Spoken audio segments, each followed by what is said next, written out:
Despite its insistence that it's all about a galaxy far, far away, the Star Wars saga is fantasy first and foremost. But how many times have fantasy stories gotten very dark? What's that, Frodo? You can't answer because you've been mummified alive by a spider the size of a car? My name is Adam Cleary, and these are 10 Star Wars moments that were almost way darker. Number 10, Han Solo was going to die. Earlier.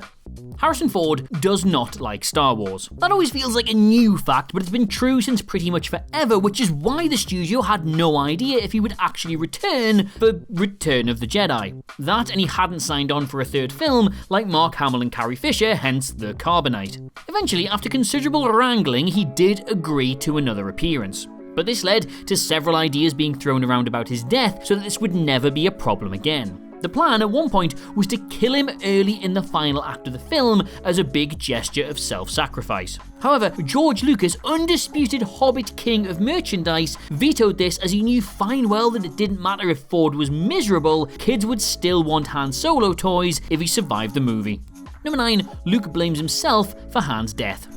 The Last Jedi is already quite a dark film. You've got the last of the Resistance being hunted down by the First Order, along with the revelation that Luke Skywalker, in a moment of fear, contemplated murdering a young boy in his sleep. Still though, it was nearly all quite worse. Luke, Leia and Han have been the trinity of Star Wars since the original film, and Han was, of course, the first of them to die on screen.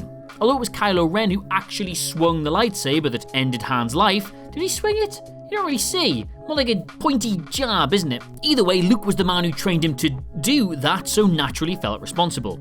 A cutscene from The Last Jedi shows Luke mourning Han's death as the film takes a huge tonal detour to just have a big cry and get it out of its system. This was filmed and destined to end up in the movie itself, but perhaps wisely was left on the cutting room floor instead.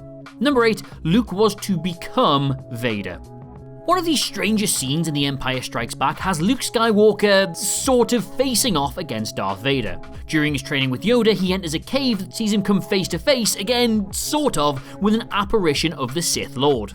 Symbolic foreshadowing goes brrr though, as it's his own face behind the mask. Then in the closing scenes of Return of the Jedi, with Vader saved from the dark side, we finally get to see what was actually behind the mask. Not Luke, but some sort of anemic new potato with wrinkles and a smoky eyeshadow. The plan was originally for Luke to pick up the helmet and declare that he had now become Vader. Thankfully, George Lucas shot this idea down because he's not a total idiot. He felt that it simply didn't suit the tone of the film or the arc that Luke had come on. Therefore, he simply watches as his father dies and then burns the body, which, while not exactly being fun for the entire family, is at least less poetically sinister.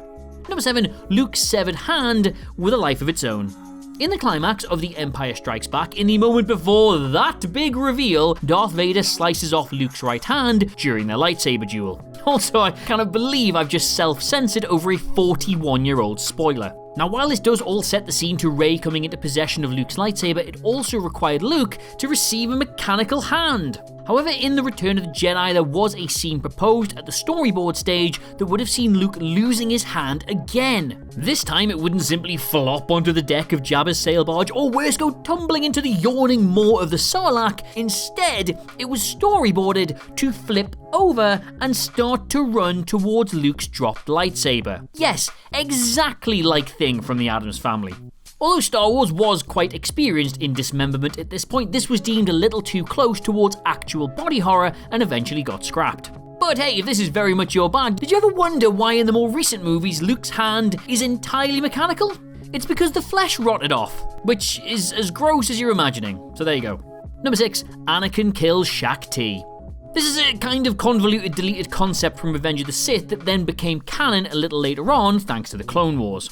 I'm talking, of course, about the various deaths of Jedi Master Shaak Ti. First, there is this hilariously janky deleted scene where she is murdered in cold blood by General Grievous. This, of course, also includes a moment where both Obi-Wan and Anakin successfully communicate using only eyebrows and mustaches, but anyway, I digress. With the scene deleted, she is then seen walking around later on in the film because, and how is this for overkill, they wrote another entirely separate death for her. During Anakin's descent into evil, once he's finished wiping the younglings from the underside of his shoes, he enters the meditation chamber and slices up his colleague. This was also cut from the film, but remained in the continuity thanks to Yoda seeing it in a vision during the Clone Wars. Look, there she goes. Number 5, that's so Chewbacca. In A New Hope, Han Solo advises C-3PO to let Chewbacca win their game of, I don't know what this is, Betamax 40k, whatever, because Wookiees have been known to rip the arms off their opponents when they lose. In a proposed scene for The Force Awakens at Maz's bar, things were meant to go south a lot faster than in the final cut of the film. Unkar Plutt, the large and unpleasant trader who Rey had been dealing with on Jakku, yes, him there, he was going to get on the wrong side of Chewie and end up with his... Anyone? With his arms ripped off. Now, as clever a callback as this is, the movies are, and I'm sorry to be the one to remind us all of this, primarily aimed at kids, so having a lovable walking shag pile dismember someone on screen was deemed a bit much. Number 4, Ponda Baba was going to lose a head. I mean, yes, you are right, of course, the counterpoint to don't sever someone's arm because this is a kids movie is obviously, but they already sever arms in this kids movie. I mean, they severed one about 20 minutes into the first film. What do you want? In the Mos Eisley Cantina scene, Luke is threatened by noted ballsack walrus Dr. Cornelius Evazan, who tells him in no uncertain terms that his companion Ponda Baba doesn't like him. Oh, and while they're at it, Evazan doesn't like him either. For his troubles, Ponda Baba loses an arm as Obi-Wan draws his lightsaber. However, originally, he was to be decapitated in the middle of the bar, with his head then bobbing away across the floor. This was cut as it was deemed too violent for, you guessed it, a child-friendly movie. Also something about it being a bit bloodthirsty for an admittedly retired guardian of peace and justice, I don't know. Now, I would normally leave this next part out, but I know how comment sections be, and I don't want to look like some sort of big idiot who didn't know about this, so there's also half an explanation in the wider universe for why doddering old Joe Biden 1 Kenobi here cuts this dude's arm off. Evazan was a mad scientist guilty of horrific crimes with Baba as his assistant. The working theory is that the former Jedi Master sensed this and decided to leave him needing Velcro shoes for the rest of his life. Number 3, Jango Fett's head was gonna fall out of his helmet. There's a lot of severed limbs and heads and stuff in this article. Adam, are you alright? Oh, I am, yes, it's just that Star Wars has constantly fought this war with itself over how gruesome it wants to be, and I am merely the vessel for that knowledge because YouTube is both public service and art, but thank you for asking. Why not subscribe while you're here, and that way you can keep a better eye on me and make sure that I'm doing okay, and also because the content is good. Anyway, towards the end of Attack of the Clones, Jango Fett apparently hasn't seen a single Sam Jackson movie and goes at him with a tiny little blaster. 4 seconds later, he has had a dramatic haircut and his helmet bounces limply across the sand. In full view, of course, of his young son, clone, ward, whatever he is. Now, you are smart. You're sitting there wondering how that helmet could presumably contain a head while it was still on his shoulders and then bounce empty a moment or so later. Well, can we just freeze and enhance? That is 2 shadows flying across the sand. One of the empty helmet and one of its former occupant. Now where that lands, we aren't shown, but it flies through the air nonetheless. Originally though, and oh my god, this somehow gets worse, there should only have been 1 shadow, as Boba was storyboarded to pick up the helmet after the battle, only to have the decapitated head then slide out and onto the sand. Remember though, a kid's film. Number 2, Padme almost stabbed Anakin.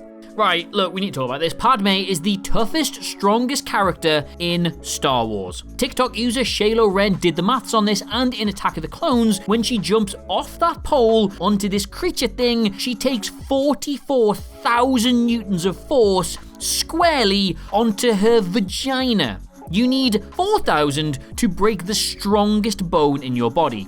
Now I know some of you nerds will be wanting to, well, actually that stat, but she factored in the correct gravity, work energy principle, and she literally has a vagina, so maybe just let that one go. Anyway, despite having a cooch seemingly made of Beskar, Revenge of the Sith turns her into a stressed out, mopey side character whose entire involvement is to just get pregnant and then die. What would have salvaged this though was the original plan to have her travel to Mustafar, confront Anakin just like we saw in the film, but this time, she's got a knife! You know, the sort of precaution a warrior queen would take, having just seen her squeeze slaughter all of his workmates. Yes, it's a far darker ending to their story, but at least one that makes sense. Number 1, executions on Coruscant with a light guillotine. Concept artist Adam Brockbank shared this picture on his Instagram account from the early stages of working on the script for The Rise of Skywalker. The final film was divisive, sure, I can't be arsed with that discussion again, but one thing we can all agree on was that there were some cool ideas that didn't make the movie. On Coruscant, the First Order has established a brutal hold on the people that still live there, engaging as you do in public executions. This light guillotine was a way to both frighten the local locale and connect those deaths to the Jedi themselves, the resurgence of whom and the inspiration that could cause being something the First Order truly feared. That means this is literally a positive PR move on their part. This came from Colin Trevorrow's early script for episode 9, but it was never meant to be. Beheadings in front of a large crowd apparently too much for a franchise where beheadings in front of a small boy are apparently fine.